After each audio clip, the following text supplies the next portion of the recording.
کہ یہ جو فیصلے کیے گئے ہیں یہ پورے وفاق نے مل کر کیے ہیں. پاکستان کی وفاقی حکومت، پاکستان کی تمام صوبائی حکومتیں اور یہ ریاست، ہم سب نے مل کر یہ فیصلہ کیا ہے، چونکہ یہ فیصلے ناگزیر تھے. اور میں اسی لیے اپوزیشن سے بھی درخواست کروں گا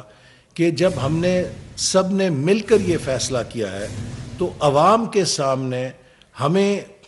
اس کے اوپر بیجا سیاست نہیں کرنی چاہیے کہ جو ہماری مارکیٹس ہیں وہ دنیا میں ہم واحد مثال ہیں. آپ جاپان سے لے کر امریکہ چلے جائیں، انڈونیشیا سے لے کے ملیشیا چلے جائیں، ملیشیا سے لے کے ترکی چلے جائیں، ترکی سے لے کے یورپ چلے جائیں، کسی بھی ترقی یافتہ یا اس کامیاب معیشت میں جو ملک آگے بڑھ رہا ہے وہاں 6 بجے کے بعد آپ کو مارکیٹیں کھلی نہیں ملتی. حد یہ ہے کہ کسی جگہ 6 بجے نہیں تو 8 بجے کے بعد کوئی مارکیٹ کھلی نہیں ملے گی. اور 9-10 بجے کے بعد آپ محلوں میں جائیں تو بالکل سکوت ہوتا ہے، لوگ سو جاتے ہیں، ارلی ٹو بیڈ اور ارلی ٹو رائز، اور 6 بجے کے بعد صبح ان کی زندگی کا معمول شروع ہو جاتا ہے. یہ ہمارا اسلامی طرز زندگی ہے. یہ وہ طرز زندگی ہے جس کی اسلام نے ہمیں تعلیم دی ہے کہ فجر کے بعد اپنے دن کا آغاز کرو اور اس کے بعد عشاء کے بعد اپنی زندگی کے معمولات ترک کر کے آرام کرو تاکہ صبح جلدی اٹھو. یورپ، امریکہ، مغرب، چین، ساری قومیں اور معاشرے اس طرز زندگی کو اختیار کر کے کامیابی کی بلندیاں چھو رہے ہیں. نبی کریم صلی اللہ علیہ وسلم نے حدیث میں کہا کہ جو رزق کی برکت ہے وہ صبح کے اوقات کے اندر ہے. مجھے یاد ہے کہ جب میں گورنمنٹ کالج میں پڑھتا تھا، یہ 1974 کی بات ہے، 75 کی بات ہے، تو ہمارا کبھی پہلا پیریڈ اگر نہیں ہوتا تھا تو ہم انارکلی نکل جاتے تھے. تو صبح 9 بجے انارکلی کے اندر دکانیں کھل گئی ہوتی تھیں، لوگ جھاڑ پونچھ کر رہے ہوتے تھے، تلاوت وہاں سے لگائی ہوتی تھی برکت کے لیے. آج آپ جائیں تو 12-1 بجے سے پہلے مارکیٹس نہیں کھلتی اور رات 2-2 بجے تک تمام مارکیٹس کھلی ہوتی ہیں. یہ رات کو جو ہم بجلی استعمال کرتے ہیں یہ امپورٹڈ فیول سے بجلی چلتی ہے، اور اب اگر ہم رات کو بجلی استعمال کریں گے تو یہ فرنس آئل سے بجلی پیدا ہوگی. فرنس آئل 60 سے 80 روپے یونٹ کے اوپر قوم کو اس کی لاگت آتی ہے. کیا جب ہم اتنے بڑے بحران کا سامنا کر رہے ہیں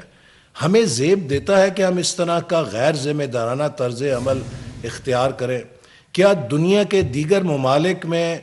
کاروبار اور ان کی معیشت میں خسارہ ہوتا ہے کہ وہ 6 بجے اور 8 بجے دکانیں بند کر دیتے ہیں، جو ہم کوئی غیر ضروری منافع حاصل کرتے ہیں رات 2-2 بجے تک اپنی دکانوں کو جلا کر اور رات 2-2 بجے تک جاگ کر اور دن کو 12-1 بجے تک سو کے؟ وہ کون سی برکت ہے جو ہم حاصل کرتے ہیں؟ دیکھیے، جو کرائسس ہیں وہ مومنٹس ہوتے ہیں آف بیہیویئر چینج. ہمیں اپنے طرز عمل کے اندر بھی وہ تبدیلیاں لانی چاہیے جو ایک کامیاب قوم کے زندگی میں ہوتی ہیں. اور میں التجا کروں گا، اور جیسے کہ فیصلہ کیا گیا ہے کہ صوبائی حکومتوں کو کہا گیا ہے کہ وہ تاجر تنظیموں کے ساتھ اس بارے میں بات چیت کر کے 1 ہفتے کے اندر لاہے عمل مرتب کریں تاکہ ہم مارکیٹس کی جلدی بندش کو یقینی بنا سکیں، جس سے کہ حکومت کے لیے اور قوم کے لیے اربوں روپے کے غیر ضروری بوجھ سے ہم بچیں گے، جو فرنس آئل کی صورت میں مہنگا تیل ہمیں استعمال کرنا پڑے گا اور اس سے مہنگی بجلی سسٹم کے اندر لانی ہوگی. تو میری سب سے درخواست ہے کہ اس کے اوپر ہمدردانہ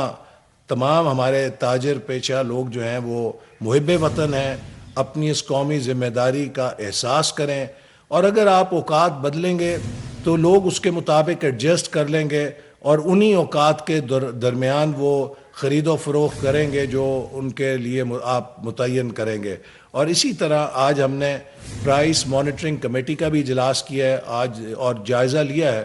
کہ ہمارے ٹرانسپورٹ سیکٹر میں کچھ جگہوں پر ہمارے ٹرانسپورٹرز نے غیر ضروری طور پہ کرایوں میں اضافہ کیا ہے. اس کا نوٹس لیتے ہوئے ہم نے صوبائی حکومتوں کو ہدایت کی ہے کہ وہ فی الفور تمام ٹرانسپورٹرز کے ساتھ بیٹھ کر جو نرخ نامے ہیں جو حکومت نے تیل میں سبسڈی دی ہے اس کے حوالے سے ان کو مرتب کریں اور اس کے اوپر انفورسمنٹ کریں اور سختی سے عمل درآمد کریں تاکہ عام آدمی کو کم سے کم بوجھ اس کے اوپر پاس آن ہو اور ہم منافع خوری نہ کریں. اسی طرح یہ بھی ہمیں رپورٹس آئیں کئی مارکیٹس میں لوگوں نے اگلے دن ہی جو روٹی ہے چائے کی پیالی ہے اس میں غیر معمولی اضافہ کر دیا. تو یہ طرز عمل ایک اچھی قوم کا نہیں ہے کہ ہم ہر موقع سے منافع خوری کو موقع تلاش کریں. اور اس کے لیے بھی جو صوبائی حکومتیں ہیں اور ضلعی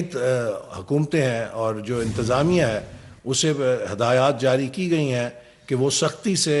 پرائس مانیٹرنگ کمیٹیز کے ذریعے نگرانی کریں اور نظر رکھیں کہ کسی جگہ منافع خوری نہ ہو اور عوام پر لوگ بوجھ نہ ڈالیں جو کہ اس منافع خوری کے نتیجے میں ان کے اوپر ڈالا جائے گا. آخر میں ایک بار پھر یہی کہوں گا کہ یہ جو بحران ہے یہ ایک